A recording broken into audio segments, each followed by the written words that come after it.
Greetings, fanboys. This is Jared. And this is Brandon. And we're coming at you with another podcast. Yeah, it's been a minute.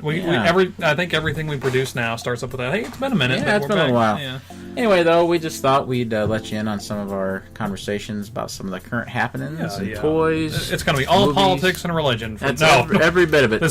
It's all about the protests. This is our escape from the real world. That's right. We're not going to drag you back into it. Absolutely, yeah. So, Brandon, what's some of the things on your radar right now you're wanting to discuss a little bit? Well, I'll tell you what. The first thing that pops into my mind is just absolutely how much I love Ducktales. Oh, I know, right? It's fantastic. Now, if you guys don't know, they put it up on YouTube for free. The first double-length episode. Woo-oo, the premiere episode the of the aptly titled series. Woohoo. Is it's just, I don't know. I could spend an entire podcast just carrying on about that, but it's brilliant. It's super funny and it looks great. Acting is terrific. Tennant just kills it. Oh man, David Tennant's fantastic in it. I couldn't have thought of a more inspired choice. For Scrooge McDuck, and I never would have thought of it. We always used to joke that Eccleston would be a good Scrooge McDuck. We thought Chris Eccleston, the guy who was Doctor Who before. Yeah. But no, he's kind of a jerk, it turns out. Yeah, Eccleston's maybe not the nicest guy. But Tennant, they say, really is. And now he's back as Kilgrave, too. So that's right. He's killing it. He's in that Disney money now. He's in the money. He's literally in the money in DuckTales. But, yeah, he is. He swims in it, as a matter of fact, which I love their references and jokes about. Yeah. When they talk about his eccentricities, I guess. Maybe he can break his neck like in that College Humor video. Oh, there's some nightmare fuel. I'm telling you, though, the whole thing is just really well done. And the animation style is so neat. You know, I'll tell you what it puts me in the mind of. It doesn't, to me, feel like overtly modern or anything like that. Instead, it sort of puts me in the mindset of something like the old artwork from the actual comics. Yeah. Like, it kind of has that weird kind of, not really monochromatic, but kind of muted kind of feel to it. It's like a oil color kind of thing. Yeah. It has, and they can never animate it by hand, the way that they did, with the classic shorts or the there's nobody that does it series. anymore. Yeah. Really. So, there's a note of simplification. It's kind of got a little bit of a, and I don't mean this as an insult, it has sort of a Jay Ward quality to me, too, which I really dig. I agree with that. Yeah, I can see that, completely. Yeah.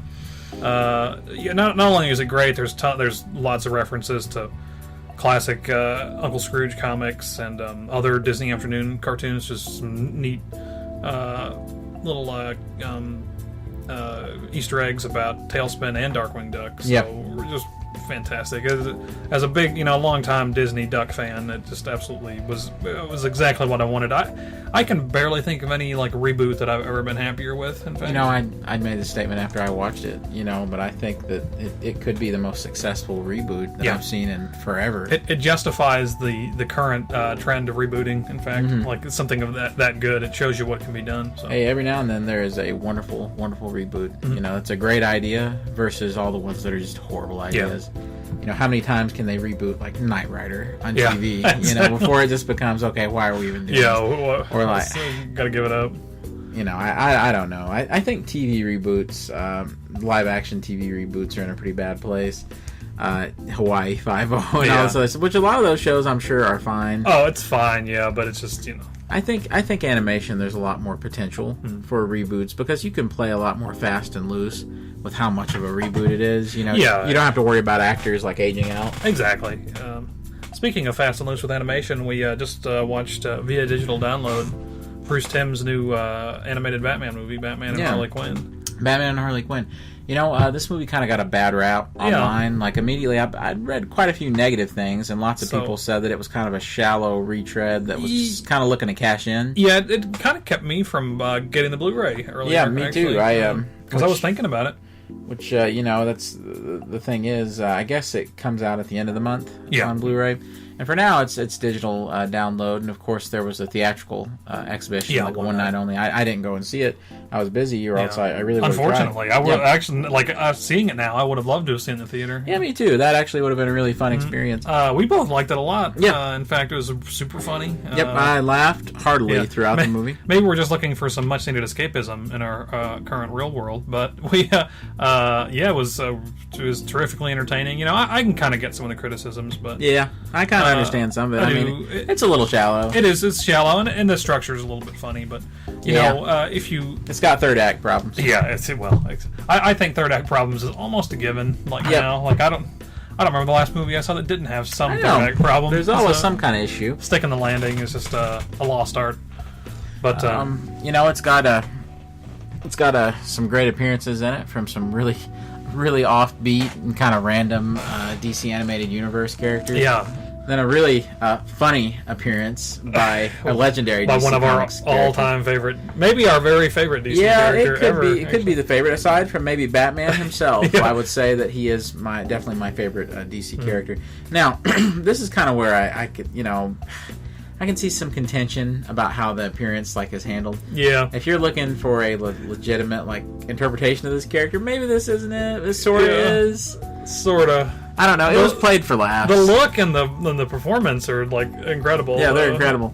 But it's sort of a disappointment when it happens. And it's just a joke. But once you kind of get what they're doing, it's funny. And the ending is a little weird. Yeah. But it's a joke. The ending just ends on a joke. The whole movie is kind of a gag. Yeah. With. So I can't. I can't. I don't know. I don't want to. Where do you draw the line at standards, like what's okay to be a joke and what's not? But it was, it was fine after the much too downbeat Killing Joke. Last year, I couldn't stand that movie, which I liked. Okay, Jared didn't like it at all. I hated it completely. Which I get it. So it was good just to have something very different, and I hope we see more. I hope we see more callbacks to the animated universe. I was talking to Brandon about this, and tell us what you guys think below. But I honestly believe that they should just do all these movies in the DC Animated Universe. I mean, sure, every now and then try something new and different, a straight-up comic book adaptation. But I really believe about 80% of their output should just be DC Bruce Animated Timm Universe. Style. Yeah. I think they would sell more. I think people would respond to it more. You could get some legacy casting back. People love. And I'm not trying to throw what they've done under the bus, but I think a lot of their stuff has been... Some of their ideas about their little shared universe they created has been kind of a failure. It's really weakened because we don't want to spoil you, because if you're not aware, there's characters in the film, but the surprise character appeared in another film earlier in the year or last year. I can't remember now, but it was it was okay, but not not what we were kind of hoping for. And I think that most of their projects now being in their, like Jared said, their shared continuity, their own movie continuity, just doesn't service them. It's choking out their ability to be creative and everything else because they've kind of lassoed themselves into this one kind of area they want to play in because they want to do a shared universe, and apparently this is the only way that DC will ever do a shared universe. A comprehensive shared universe. Yeah. My last favorite thing that they did was the Justice League Gods and Monsters, the alternate reality one. And that was actually great. That goes to show you, if they just had they had room to do their own original stories, that's what they can come up with. So. I would much rather see innovative and kind of a chancy project coming from them than just another shared universe project. Every time I see a shared universe project, like the Judas Contract when they finally released it, and I completely retooled, I'm sure. Oh yeah. From what it was originally supposed to be, I would have jumped at that back in the day when it was just a straight up adaptation of the '80s. Comics, done now, in a simplified Perez art style. I didn't even watch it. No, I still haven't. I still don't care. I haven't watched. There's a couple of those I haven't watched. I never even watched Justice League versus Teen Titans. I never did either. Wasn't appealing enough to me. I don't really care. They're using Nightwing's red costume, his Batman Robin costume. Oh come on, he's not even wearing it now in the comics, so it instantly dates the movie. Just stupid stuff like that. But the next animated Batman coming out is the Batman vs. Two-Face, which will be Adam West's final performance, and that does look terrific. And if you guys haven't watched the trailer, you should really check that out. Yeah. Shatner is giving one of his most Shatner performances I can He's imagine. laying it on thick. I saw the first one in the theater, Return of the Cape Crusaders. I loved it. It was, part of it's just pure, fanboying out and stuff. It was just great to hear everybody, and I liked their story, that they came up with. So, but I think this one's going to be even much better.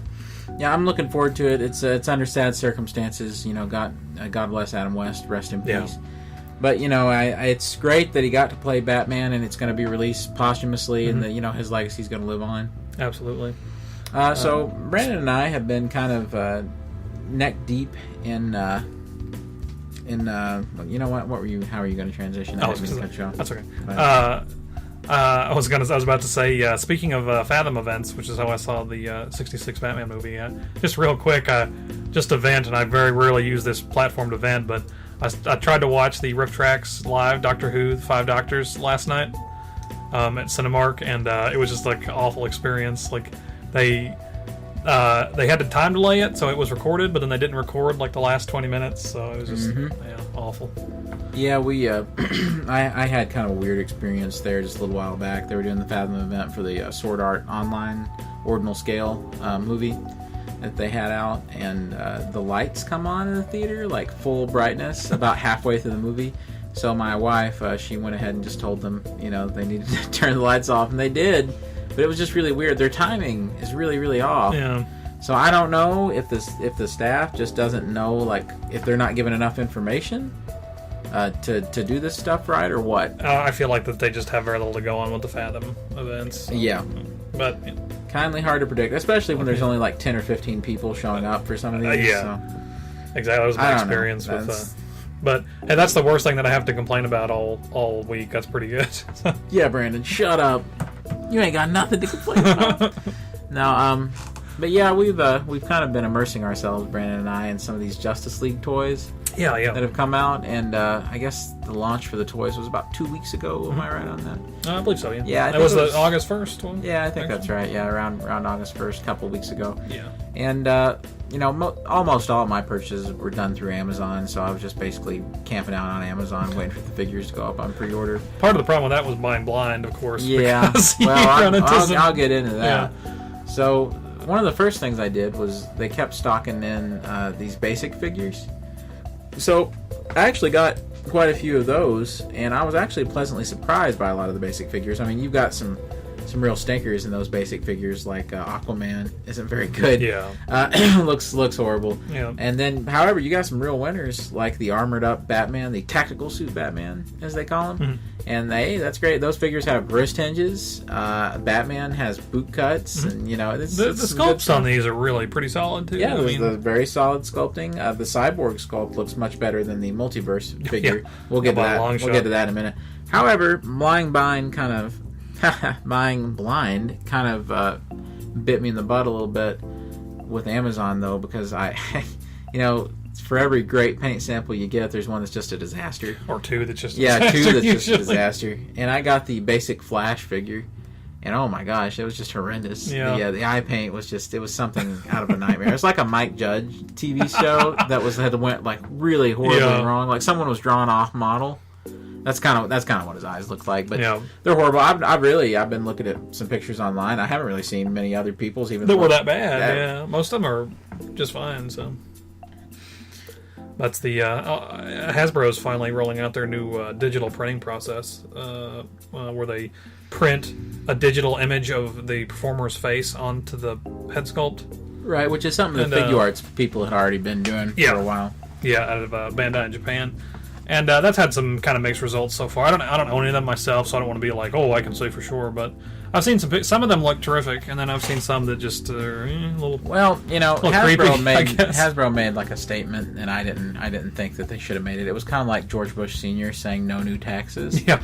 And they were like, this will definitively fix lazy eyes and bad paint. And I'm like, no, it won't. It's all about application. If the machine is like misaligned just by like the tiniest millimeter, then you're going to have a problem. It'll probably be worse. It might be because it's basically just a mask, like a digital mask. Yeah, because now the entire face will be off register. Yeah, and so here's what I found. The Loki figures that are out for the new Thor wave, they're already starting, to use this new process with those Thor Ragnarok figures. And if you look, they are. The new Star-Lord 2-pack is using this process. And me personally, for my money, I think it turned out pretty well on Star-Lord. Like, to me, it looks better than the basic figure. But I know you had some misgivings. You thought it looked a little weird. The Star-Lord to me, just I don't know. There's some uncanny valley to cross there. I don't know. I think we have to remember though. These are macro photography that exactly. And in hand, I think I'm sure that looking really at good. it like on a shelf, it would be just fine. So. Well, that ray is undeniable though. They shown off for the Black Series. They've shown off at SDCC. It looks great. Looks terrific. Now the Lokis I've been finding though, as I was saying, have been on a case by case basis. I've seen 3 Lokis out in the wild. 2 of them, the eyes were kind of misaligned to where the eyes had been printed into like kind of the the corners of the eyes just a little bit. You know, to the trained eye, you can like he was looking in one direction, kind of.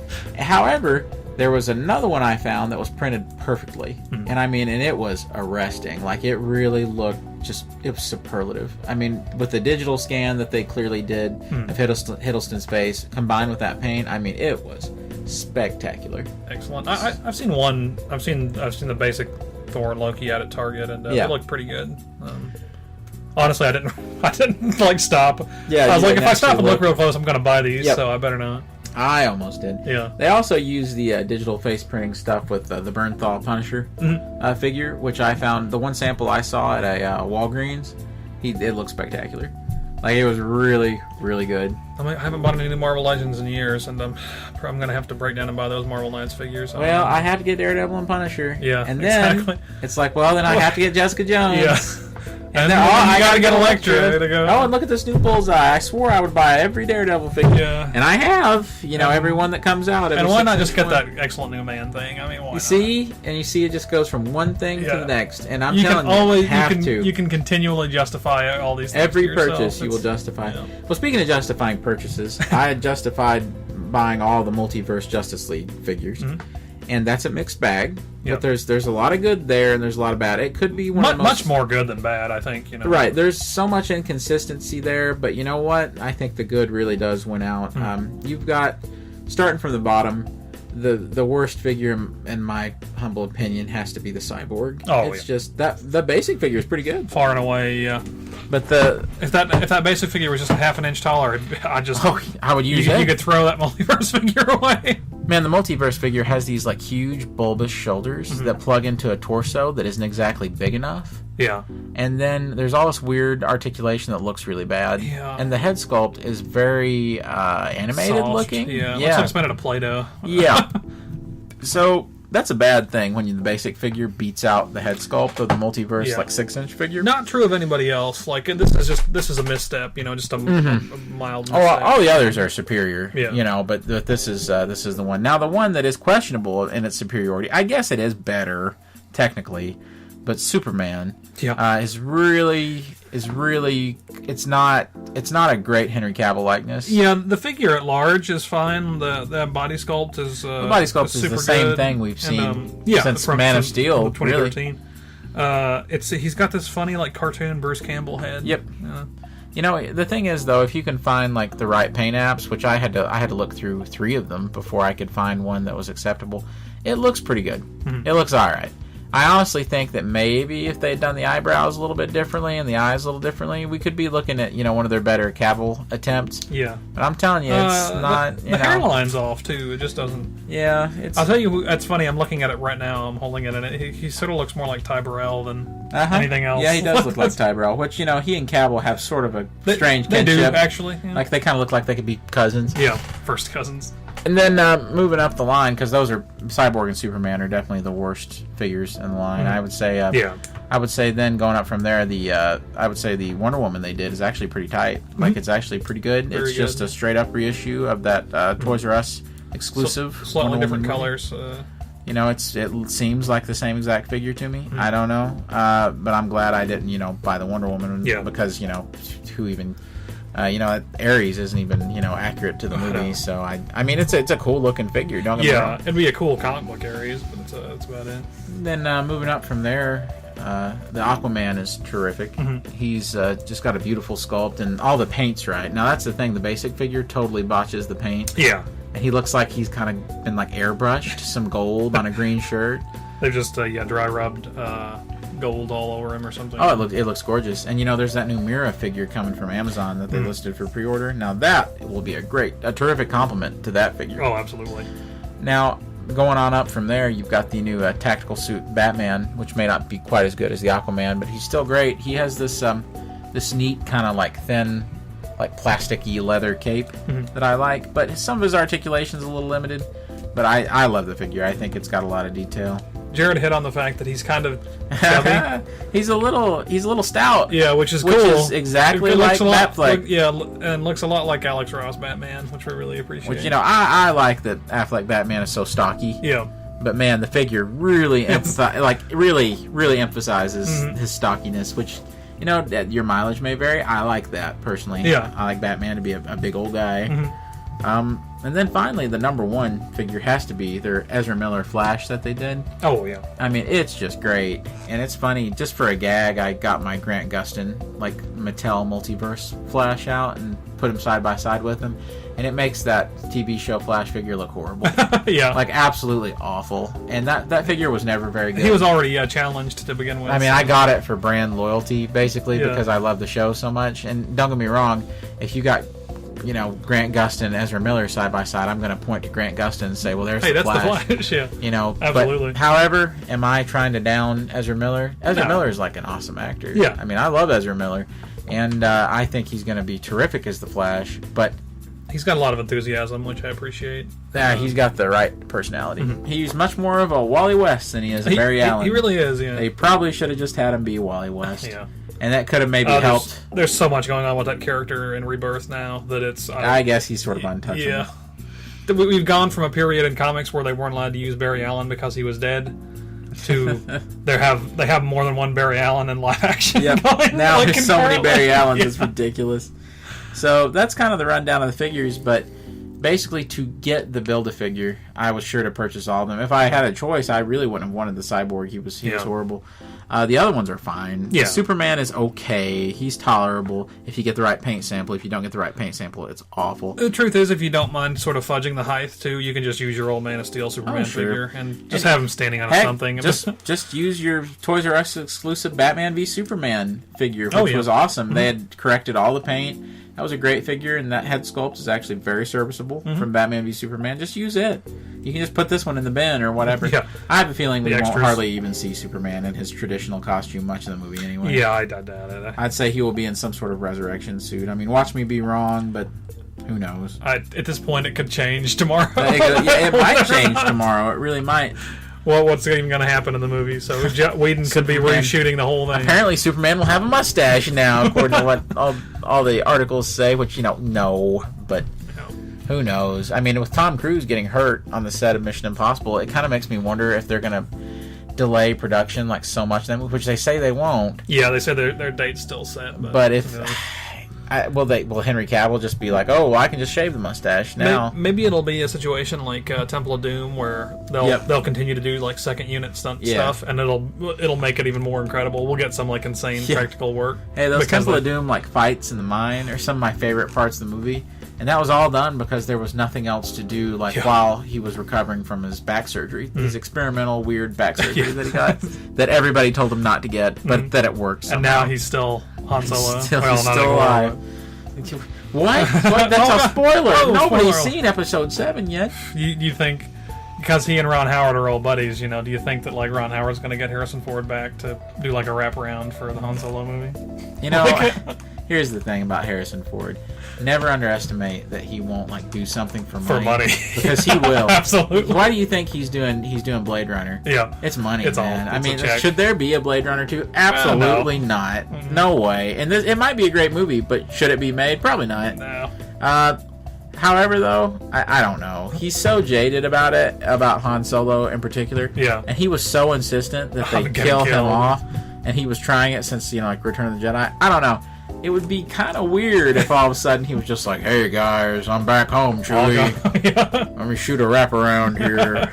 I mean, that would be kind of stupid in my opinion. If it was anybody else, I would. But like I said, because he and like Ron Howard have known each other for 45 years. I don't know. Just it's my one thing that I'm like. Maybe. I don't know how I got away from it, but I was originally going to say that Steppenwolf was an incredible build. Oh yeah, we just got off track. But yeah, oh man, it's my favorite Build figure of any kind in a long while. That's the main reason, that I was trying to get all the figures and everything. The Steppenwolf is great.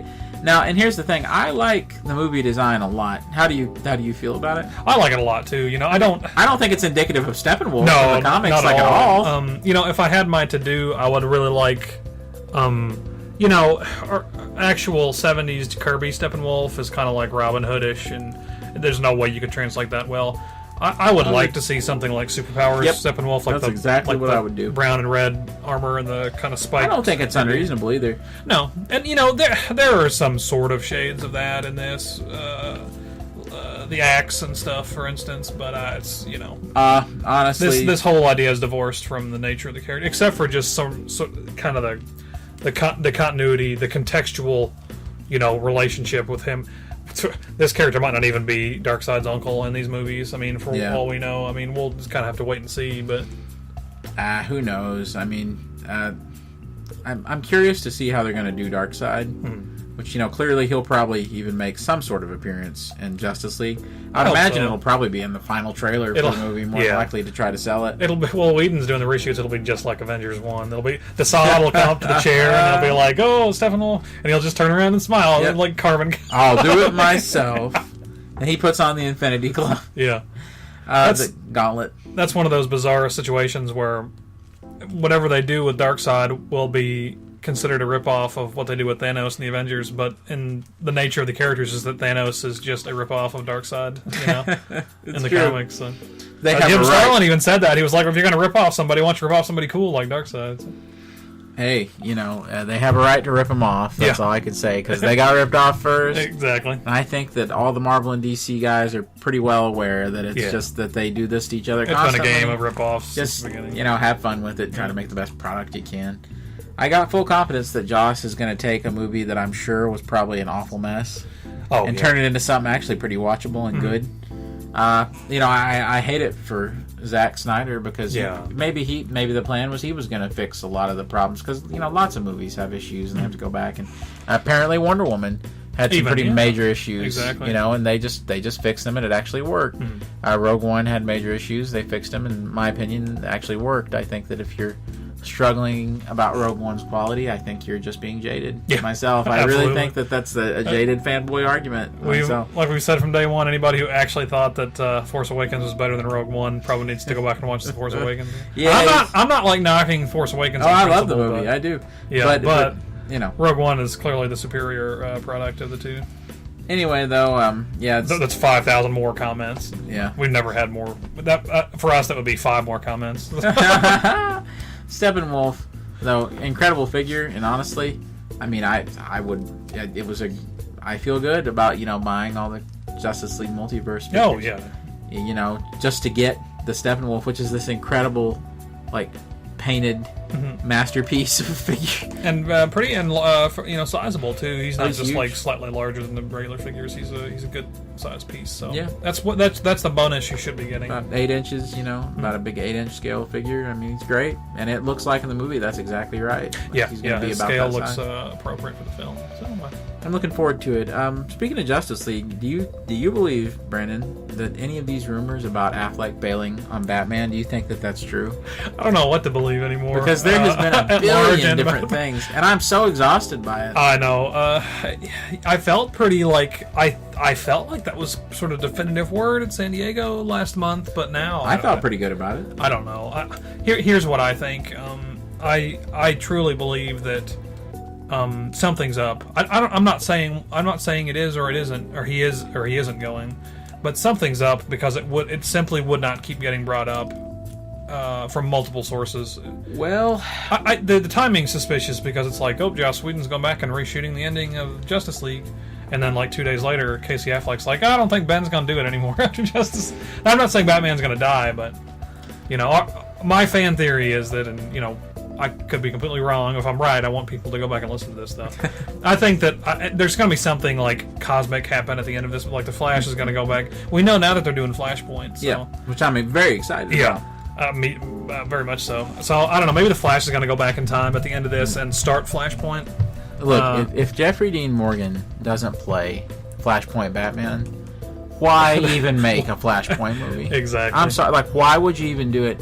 Jeff Dean Morgan is one of my favorite actors working today, and to see him get to play Batman on top of Affleck playing Batman, who I'm crazy over Batfleck. Yeah. Seriously, and you'll find most of the fandom absolutely love Ben Affleck as Batman. Then that would be icing on the cake. And speaking more of Batfleck there. I think that the anger and the frustration about this whole thing doesn't come from the fact that people do not like Affleck as Batman. No, not at all. It comes from the fact that I think most of the fans love Affleck as Batman, and they feel very frustrated by this constant, is he really going to quit? Yeah, we keep kind of getting misled on this, I feel like. We're getting jerked around, and I don't know. They should just be, and they may not know what to do. That may be the issue. They may be Warner Brothers may be really stuck on, like, well, what do we do? They may have not even decided whether or not he's going to stay yet or not. But if he is like out, like if Warner Brothers internally knows that he's really going to be gone, they don't want people to know before Justice League comes out. That's the problem there. That's why they won't say anything. I just don't get it. If that's really the case, and if I really knew that was probably going to happen, I don't know, man. I think I would have assuredly recast him before Justice League. Yeah. Because Justice League is kind of the, they're doing things in the reverse order at Warner Brothers, and they've wanted to do this since the dawn of time. They want to spin all these movies out of Justice League. Yeah. Which they didn't do that with Wonder Woman. Thankfully, because the Wonder Woman movie was amazing. Patty Jenkins deserves all the credit on lots that. of accolades. Yeah. And Zack Snyder deserves a lot of credit on that, too, because, he came up with the story for Wonder Woman. He's the man that cast. And he cast Gal Gadot, too, and that he had a terrific instinct on that, and he should be very proud. However, I think that, if they knew that, since Justice League is going to be the linchpin of the whole universe moving forward, if that's not the guy playing Batman in all the other movies, that's going to bite. Yeah, it's kind of for naught. There's no point in doing an extended universe if you can't get that consistency. Batman won't be the same. I mean, seriously. I mean, we could get over the Hulk being a different guy when they got to team up finally. Oh, But this is kind of unforgivable. This would have been like if they had made the Avengers with Chris Evans, and then immediately all the sequels, and every time like you see Captain America again, it was Jim Krasinski. Yeah, exactly. I mean, like really, that's John Krasinski, right? Yeah, that would have been exactly. That's exact. That would have been the same deal, and you think that wouldn't have affected things? That definitely would have affected things. Oh yeah. So, I don't know. Like I said, the truth is, I don't think they know what they're doing. So we'll just kind of have to wait and see.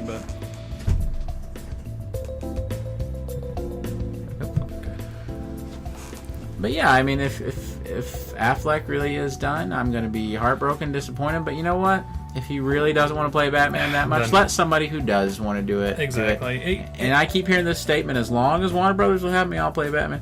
If that's really true, my friend, then you're going to stick with it, you know. And there's no way they want rid of you because you're the thing that everybody loves. You and Wonder Woman now are the thing that everybody loves about this universe. So I don't know.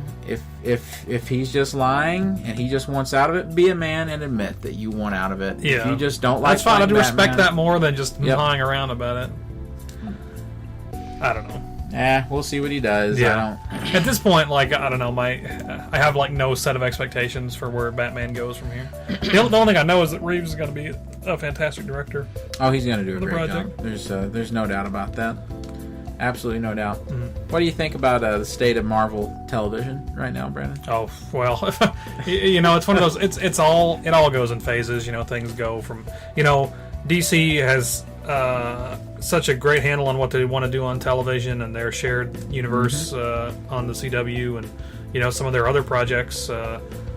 And while Marvel has had it completely together with their movies this whole time and on TV, I won't say it's the exact opposite because I feel like Marvel TV's been more hit than miss, but obviously they've had some stumbles lately. Iron Fist, okay, I didn't mind it so bad. It had a very slow start, and I think if the critics had been allowed to watch the whole series instead of the first 4 or 8 episodes or whatever they get for those reviews, it might have done okay. But I haven't finished The Defenders yet. It just hit this morning, so I watched the first 2, and it's good. It's burning slow, but I think it's about to kick into gear, so I have enjoyed it. But I think you're talking about the Inhumans more than anything. Yeah, I am. I'm talking about the Inhumans. Yeah. Man, I can't say anything good about it. Everything that I've seen from the word go, I have never seen a thing on Inhumans that looked positive to me. Not one single solitary thing had I seen. When I heard some of the casting, a lot of that was pretty good news. Yeah.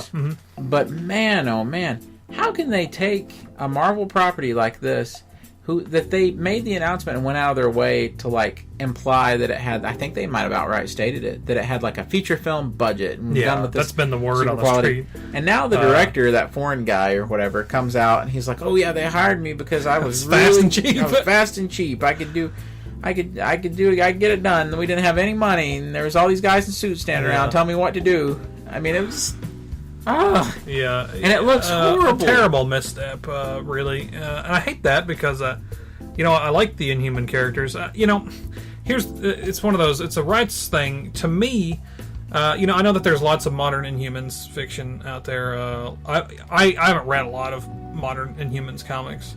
My familiarity with Inhumans is those classic Fantastic Four stories. Mm-hmm. So to me, that's kind of the context I see them in. Like, I wish that the Fantastic Four and the Inhumans were interacting with each other. That's what I'd love to see, but obviously not with Fox's Fantastic Four deal. So I don't know, but that's sort of the nature of comic books. Everybody has sort of a slant based on where they know these characters from, and that's mine for Inhumans. So it's kind of got that going against it to begin with, but it just does. This outright looks bad. I can't. Like I said, I don't have a positive thing to say about it. It's funny to me because we're in this whole new era of superhero stuff where even on television there's these ornate, these beautiful costumes that these characters are wearing.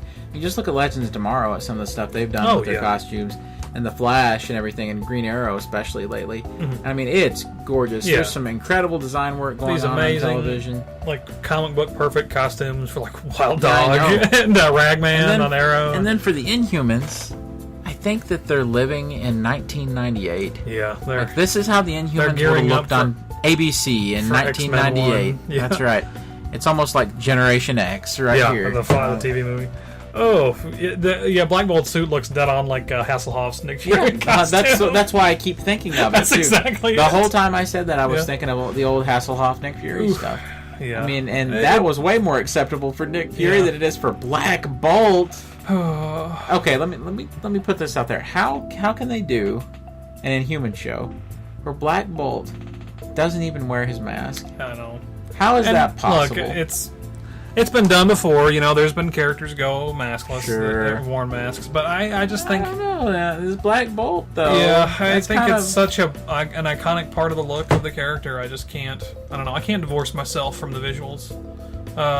You can't. You take characters designed by Jack Kirby, and it's almost impossible to divorce. The visual part of it. I don't know. It just doesn't work otherwise. I was kind of talking about my misgivings with Steppenwolf, same sort of thing. It's like, you had like the greatest comic book designer of all time gave you something to work with, and why couldn't you just do that? I think that what you said a minute ago about how it just doesn't, live up or whatever. I think that's kind of the overall statement about the Inhumans. Yeah. People know that it's cheap. Yeah, exactly. People know there's no money in it. People know there's no real effort in it. The trailers reveal how awful it is just from. And I'm sorry, but that's just a true betrayal of the fans. And clearly it was a throwaway concept that Kevin Feige thought wasn't turning out right, so they gave up on it. They gave it to the TV people. And you know what? I think, Brandon, you brought this up before. I think that because in Agents of S.H.I.E.L.D. that they were using the Inhumans plot device so frequently, I think that Feige felt so threatened and upset by that, how they had messed with that continuity. My guess is for spite, he just said, forget it. Yeah, we're not gonna. We're not even gonna do it since you all are doing Inhumans on television. I'm sure that Jeff Loeb felt like, oh, this is great. We can introduce this concept that'll be in the movies later, and it'll help. We'll have kind of a leg up on them for a change. And then we don't need to go into the state of their relationship. Apparently they all Jeff Loeb hate each other. Is he's not good for Marvel television. No, listen, he's a fine comic book writer and creator. He's written some incredible comics. His, Dark Victory and The Long Halloween are like two of the tour de force Batman stories. But as a businessman and as a person, I just feel I get the strong how he handled that press conference recently about the Inhumans. Oh, yeah. He just seems like a real shady guy. Yeah, he does. And here's the thing. I feel like Marvel's full of shady guys. Well, there's people like Mark Waid and Alex Ross who are great, creators. Mm-hmm. But then if you see interviews with them or interact with them personally online, they're horrible people. They really are not. They're awful nice guys. Yeah. They're awful guys. And then you've got you've got Jeff Loeb. He strikes me as the exact same way. And here's the thing about Loeb is for years he has not been a creator per se. Yeah. All right. He hasn't been a creative person. He's become a businessman. Yeah. It seems an like insider, he's in with all those shady guys. Yeah. At like Ike Perlmutter. Yeah. For the Marvel side, who hadn't had a photo taken in 30 years, yeah. and somebody snapped one of him with Donald Trump, and it looked like it was taken in the afterlife somewhere, like in a tunnel. It was one of the most bizarre photos I've ever seen. Whoever took that photo is dead now.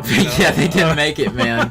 They put it on a private server and were immediately drug out into the street. Nobody's recovered them. They were general thoughts on Marvel TV at the moment. Everybody always talks about how DC is spreading themselves too thin, but I feel like Marvel's starting to dilute their branding. We're finally, with all this TV stuff, running into an issue where it doesn't make sense for it all to be happening in the same universe. It works fine in a comic book, and this argument's been made, in numerous times. You can always pull that off on a comic book because you can just have somebody standing in the background, or it's so easy to throw this in or that. They have Runaways in development on Hulu. They have Cloak and Dagger in the can, I suppose, and ready for Freeform next year, and then they have New Warriors for Freeform next year. And I just think that's a whole lot of, Can I just add that that's a whole lot to tackle. Can I just add that all the Freeform projects look like they were all made for about $5 a piece? Yeah, Cloak and Dagger just looks so like if you think cheesy. That the Inhumans looks like it was made for nothing, all these Freeform shows look like they were made for $5. Yeah. From what I've seen, they just look like they have some serious fan production type vibe to them. I really wish, and I know that this is a horrible thing to say, but I really wish Marvel would cancel a lot of these TV projects. Yeah, I think that they're a bad idea. And look, I'm not saying to get rid of all the Netflix stuff because there's some serious, legit quality in some of those things. Absolutely. But what kind of system and what kind of company are we talking about? What was his name? Scott Buck was the showrunner on Iron Fist? Yeah, and then they just immediately put him in charge of Inhumans. He was in charge of Inhumans? I mean, seriously? How can you be that tone deaf to the reaction to Iron Fist, Iron Fest, Crap Fest, that people hated this show so much, it was such a disappointment that you would just go ahead and put him in charge of the next big thing. Well, and part of that is that we were all in the impression that Inhumans, like we said, may have been like a big budget, genuine attempt at doing something, and now obviously it wasn't. So now it was like they just stuck him into a cheap situation. So I don't know. It's very frustrating, it's. I've seen a lot of this. For a long time there had been a lot of fans very critical of the costumes, like on the CW. For some reason, I mean, I do get why. There's some of them that deserve that. Some of them are not very good, of course, like anything else. And now there's a whole lot of silence now. As soon as those Inhuman costumes got shown off. So. You mean how they didn't have costumes? Yeah, exactly. And the Medusa was wearing probably one of the worst looking wigs I've ever seen. Apparently they fixed that now, though. So. Oh, they say they have. That's it. They say they have. We'll see about that one. But anyway, their whole their broadcast, their network TV. They attempted a spin-off of Agents of S.H.I.E.L.D., Most Wanted, and I actually was looking fairly forward to that because it had one of my an old favorite Marvel character of mine. Dominic Fortune was going to be one of the characters. I thought that was neat, and I liked their take on Mockingbird a whole lot, and I think that might have been pretty good, but it didn't stick. And obviously, Agent Carter only lasted for a couple of short seasons. So I don't know. There's something up on the business end of their network TV deal. It's not where it could be. But maybe that's just the sign that they don't need to focus on it. You know what I mean? Yeah, I agree with that. I think that that's something they just don't need to fool with. But they're going to continue making these bizarre decisions. We'll just have to be along for the ride, I suppose. Exactly. Well, what else media-wise? Anything? Have you played Sonic Mania yet? No, I have not, but I keep hearing. I'll it's tell you what, fantastic. I'm gonna download it on the Switch. Yeah, just because it seems like the perfect title just to like download and just have it, to play. Oh, there's so many games that, like, I know that like technically, Sonic Mania would look better if I got it on the PS4, because I own all both the systems. But I mean, that doesn't mean a thing to me compared to the ability to just like walk around the house and take it to the bathroom. Toilet. Yeah. All right, because that is the number one feature of the Switch. Thing, That's why people are fighting still to this day to get a Switch, is so they can take it to the bathroom. Yes, absolutely. Then when they're done, they take it back and they put it on the TV, because that's the world we live in, folks. Yep. Seriously, but I'm looking forward to it. I'm gonna download as quick as I can. I think it's only $20. Yeah, it's not very much. How can you say no? And that guy, the Sonic expert dude, who's been porting, Sonic CD and all that, who's done such a great job on all those ports, he, was in charge of creating Sonic Mania. I feel like they're on a good track with Sonic now, after some pretty big misgivings with the franchise for a long time. Well, let's hope. If nothing else, they can just fall back on Sonic Mania and do Sonic Mania 2, Sonic Mania 3. Yeah, if Capcom can maybe get on track with some of their properties, we'll see. The evil of Capcom and Konami. That's a whole nother discussion. Although Castlevania was fantastic. Oh, yeah. Maybe some of those... had nothing to do with them as a company. They optioned out the license. Maybe they can keep doing stuff like that, then. They say that Konami is the worst company to work with, like, imaginable. Yeah. And I'll tell you who said that is NECA has went on record as saying that they will never, ever, ever attempt to release like anything else that's Konami branded. Yeah, after the Contra set, was that? Right. They actually produced the Contra set, and then like they had it made, and it sat like in the warehouses for months because Konami apparently wouldn't. They like give changed the final their mind okay about it or something, and they were setting on all that product, and I just don't know. Yeah, it's just horrible. And they said that they had thought that they had the green light for that Simon Belmont that repaint they were going to do that had the 8-bit color scheme, which was a must buy. Oh, absolutely! For me. I was so excited. That looked incredible. And then apparently they couldn't even work out a deal with them to even release that thing after it was shown at the show. Now, however, let me just go ahead and say that I think that some of these issues are probably NECA's because they have a bad track record of this sort of thing. They get to the show and they show off something that they're not 100% cleared on yet. Yeah. And then which I think a lot of companies do that, but I think they're especially bad for it. Yeah, they've had issues in the past with, they showed off a whole wave of product for Prometheus that didn't make it out until 5 years later. Well, I will say they're dedicated. Yeah, they find a way. They'll figure out, just like the Shredder and the Foot Clan figures, No, they found after all those years, they I couldn't believe it. I thought those things were done for, but you know what? They persevere. They find a way. I think they'll find a way to release the Superman and the Batman versus Alien sets. So, yeah. I think there'll be a way to do that. If they have to strip them down into individual figures, released. And release them independent of the properties. Yeah. I think that they can do that. That's what they did with RoboCop versus Terminator. They completely sidestepped putting them together by just separating them. Separating the and packages. doing a stylistic, homage. So. And, they found ways to do it. I have confidence in them they can do it. But, as I've said before, they do kind of show some things that maybe aren't 100% clear. They jumped the gun, unfortunately. And that's, that's the nature of the business. I know that they're excited. Yeah, the truth is, I will give them props for that because a lot of those products would never make it out if they didn't. Well, if they didn't show them to people and get them excited about it. So. I actually think that's part of their strategy. Oh yeah, I think they want to show it. Well, and then people will demand it. We can't overemphasize how small of a company NECA still actually is. By comparison, we're not talking about a Mattel or a Hasbro, but we're not even talking about we're not even talking about a sideshow. Here. I got the Turtles set. I was able to pre-order it and everything. The Turtles animated set. Great set. I had a little bit of issue with some of the quality of some of it. Like the little grappling hook thing that Michelangelo comes with. It broke pretty immediately on me. Yeah. My Raphael's eye paint was pretty misaligned, which turned out to be a huge issue for a lot of people, not just me. And they do have a new customer service representative, I guess, and there's like an email address you reach out to, and they did respond to me. And they said they're just waiting on replacement parts, so they're going to get me a new grappling hook. They're going to get me a Raphael head, with aligned eyes. Well, that's great. I believe them. They said they just got to wait for them to come in. And I don't know. We'll see what happens. I hope they follow through with it. I hope so. But you know what? They always try to make it right one way or another. So I got confidence in them. I still believe in NECA.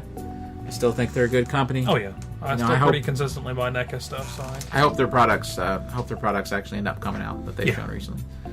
Yeah, that's because you never can tell. That's right. Recently Brandon and I, every now and then, we have kind of a resurgence and interest in something that's kind of like lingered for a while. And for us recently was a lot of the Mega Bloks Turtles sets. I was buying those when they first started. I was buying them constantly. I bought a ton of the Nickelodeon series sets, and then last year I bought pretty much all the Out of the Shadows sets as they were coming out for the second movie. I bought the Krang set about as soon as it was released, the classic series, and then I didn't buy any for like a year until just recently.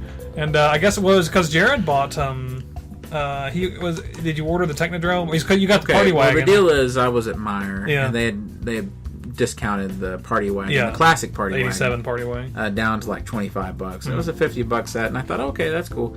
I got it and I put it together, and I really liked it. Yeah, I just really liked it. I thought it was really cool and really nicely done, and I was surprised by the quality of the bricks, and the minifigures were awesome. Yeah.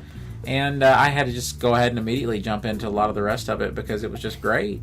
And getting it here, and then Jared orders the Technodrome, and of course he's like, "Hey, come over and help me put this together." And obviously I do. And then I think I bought like 5 sets that next day. Yeah, I was just went crazy. And by the way, putting together the first half of the Technodrome was one of the most grueling building experiences I've ever had. Oh man, it took us 8 hours to put together. Not even a half of it, honestly. That's right. I mean, a third maybe. Yeah, it's about half though. Honestly, okay. It was 1/3 of the directions, but it was like because they're separated into 3 parts. But it was half of the book was done. Yeah. So we'll see what happens. Hopefully I can get the gumption to do the rest of it. But then I went ahead and I got a lot of the Out of the Shadows stuff, and it's just great sets. So I'm real pleased with it. Well, now, compliments of Jared, I have a Technodrome too, so we'll have a second one to put together. We'll time ourselves and see if we can get it done any faster this time. I'm going to say no. I doubt it. I'm going to say it's going to be the just same as difficult thing, as the first time. There's no amount of time, there's no amount of experience that can make up for the time it takes to try and put those pieces together. Oh, yeah, exactly. I mean, just to count all the little studs and everything and figure out all the pieces. And for Mega Bloks, it is especially difficult. There aren't numbered bags, which makes it 10 times harder, and like it goes half the speed because of that. They're not doing you as many favors as Lego, but it's reflected in the price, like in spades. So man, I've got all these Out of the Shadows sets for half, of their original retail cost. Oh, I'm sure, Like for nothing. Like everything. See, Walmart's clearing out these sets now. They're not carrying any of the Nickelodeon sets any longer, and Kroger is too. Kroger Marketplace. So that's why I've been accumulating these for insane discounts. I say that I went out and bought 4 or 5 sets, but I mean I paid $5 or $7 a piece for all. If you're looking for cheap thrills, then Mega Bloks Turtles has you covered. The only danger we're in is that they have shown off some products that have not been released yet. Yeah. Where all these major retailers are no longer carrying them. There's some things like Nick style Rocksteady and Fish Face and the Blind Bag series that may or may not see the light of day. I suspect everybody's keeping the blind bag, so I feel pretty good about those. Everybody's got the blind bags. Walmart does. The small sets we may be sort of having to look at Ross, TJ Maxx, places like that. And they have been produced. Yeah. I've seen pictures of them in package. Mm-hmm. And it's a matter of their release. Some of those promotional channels have gotten samples of them, like the Coney Island set with Rocksteady. So I mean, it'll happen eventually. I'm sure we'll just have to be Shredder mindful. Lair with him in gold armor. That's been made. The removable helmet. I really love that little thing. It's all done. Just a matter of time. Yep. But that's certainly put us back in a Turtles mood. So it has. That's terrific. And so we've got a new animated series to look forward to. Mm-hmm. Of course, the current Nick series is coming to an end. So all sorts of interesting things. No movie, for that brand for the foreseeable future. But it's sad. Yeah, it is. I really liked Out of the Shadows. Me too. Not quite as sad as Power Rangers, which was better than both of those. And that movie will almost likely never happen, a sequel, that is to say. It's unfortunate. I really would have liked to have seen it. Mm-hmm.